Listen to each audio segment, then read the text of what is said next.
What's up, guys? We just got a massive amount of news about what is to come in Summoners War Chronicles here this summer, 2023. We got information about the new Dragon Knights, the new Summoners, new monsters, new content like Battlefield, new guild battles. Lots more is coming up here. Make sure to subscribe and like the video so you can see more of this kind of content. All right, guys, let's get into what happened. So the official Summoners War Chronicles French channel hosted the developers of Summoners War Chronicles.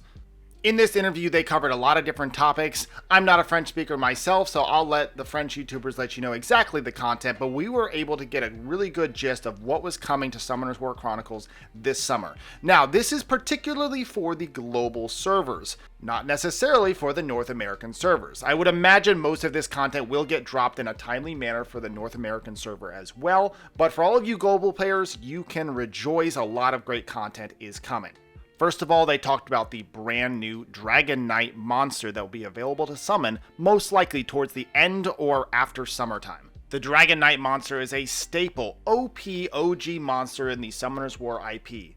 You've got the Fire Dragon Knight Leica, Water Chow, Wind Leo, Light Jaeger, and Dark the infamous Ragdoll. We did get a look at a lot of the concept art that came before the final designs of the Dragon Knight monster. We also got a look at the idle animations as well as the skill 3 animation for at least Leica the Dragon Knight.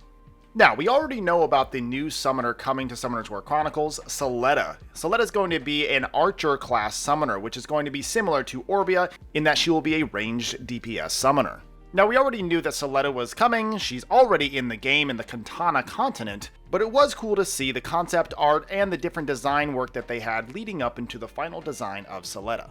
Also some nice concept artwork and different designs for the Tree of Heroes boss Farrakul. Huge shout out to the art team at Comtuous, they always kill it. We also have a complete timeline of the content, the updates, as well as the monsters that are coming to the global servers in the next couple of months over summer. Starting in May, as we already know, the continent Katana is coming to the global servers, where you'll be able to explore the brand new continent, lots of new bosses, monsters, dungeons, and things to do. Also in May, the long-awaited release of the Twisted Marsh raid boss, Kylea. This new raid boss drops Despair and Vampire runes, as well as the Twisted Marsh raid gear. The accessories and sub-weapon are the best sub-weapon and accessories you can get if you are focused on PvP. On this slide, we also see the Nine-Tails Fox monster, which we thought would be coming after the Magical Archer, but it seems that in May, we'll be getting the Nine-Tails Fox monster. Down at the bottom, we also have the new Battlefield Arena, which will replace the current Battlefield Arena. In June, a question that we've been asking is, will global servers be able to access the old collaboration with the Tutorial Tower? Some of these monsters have become must-have units in raids and other content, so it's really nice to see that global servers will get an opportunity at summoning on these different monsters. Quick update, thanks to my guildmate Sins in the Dior guild. He did a little bit of translating, and it seems like we're not going to be getting the exact monsters, but we're going to get what we've been requesting, which is a family monster or a Comtuous version of that same monster. So it's not going to have the same name or the same skin, but they do want to release a monster that is the exact same skill sets, but with a different look and a different name. It sounds like they weren't originally planning on doing this for any of their collaborations, so it's really nice to see that this is something they're going to move forward with in future collaborations. Also in June, you guys will be getting the new raid Tree of Heroes, Farrakul, there on the right. It's definitely a difficult raid, so I'm excited to see global players take on this content as it comes at you extremely fast. Down below, you see the Dragon Knight there, looking all badass. Top left, you see a Chimera, specifically a Taor Transmog. And then at the bottom left, not quite sure, let me know down in the comments what you think, but it looks like a transmog for the Fire Valkyrie Vanessa. In June, it seems that they'll be dropping the Magical Archer monster, which is going to be a really cool monster. I've seen a lot of it in PvP, so we'll see how that monster fares. Also, we have a rerun question mark of the new Battlefield Arena. This is the same picture or the same content that said it was going to drop in May in the previous pictures, so I'm not sure which one it is. Let me know down in the comments after the video if any more new information comes out.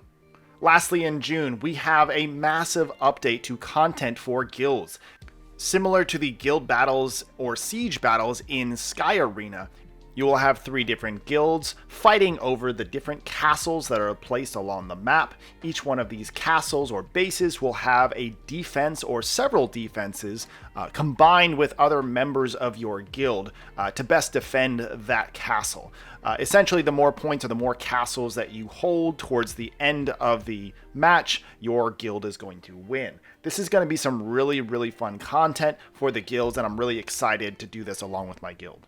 In July, we have another monster drop, and it is the Chakram Dancer and the Blade Dancer. These are original Sky Arena monsters. Originally, they were 4 stars in the Sky Arena game, but we've seen Comptuous change a lot of our original 4-star monsters to be 5-star monsters. Let's hope that they can give us some more 4-star units that are really good and we can use them in PvP and other content.